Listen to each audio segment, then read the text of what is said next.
एक सुंदर जंगल में जहाँ पेड़ ऊंचे थे और फल रसदार थे, एक विशेष तोता रहता था।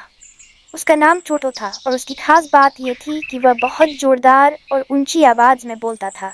जब वह बोलता तो पूरा जंगल उसकी प्रतिध्वनि से भर जाता। टोटो एक ऊंची शाखा पर बैठ गया और ऊंची आवाज में बोला, मैं जंगल का सबसे बहादुर तोता हूँ। सभी जानवर आश्चर्यचकित थे क्योंकि टोटो की आवाज बहुत जोरदार थी। बंदर, हिरण और खरगोश सभी उस पर हंसे और बोले, आवाज तो बहुत बड़ी है, लेकिन इसमें बहादुरी का क्या सबूत है? एक दिन एक चालाक लोमड़ी ने सोचा कि वह टोटो की आवाज का फायदा उठा सकता है।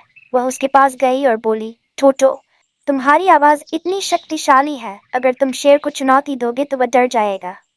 टोटो खुशी से जोर से चिल्लाया, शेर, अगर तुम मेरे सामने आए तो मैं तुम्हें भगा दूंगा। लोमड़ी शेरों के इलाके में गई और टोटो की बातें दोहराईं। जैसे ही शेर ने सुना, वह गुस्से में दहाड़ता हुआ पेड़ के पास आया। टोटो की आवाज तो तेज थी, लेकिन जब उसने शेर को अपनी ओर आते देखा तो उसके पंख कांपने लगे।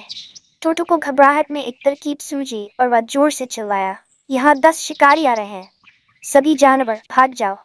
ये सुनकर शेर, लोमड़ी और बाकी सभी जानवर डर गए और भागने लगे। जब सभी चले गए तो टोटो ने खुद को बधाई दी और सोचा, सच्ची शक्ति केवल ऊंची आवाज में बोलने में ही नहीं, बल्कि बुद्धिमानी से काम करने में भी निहित है।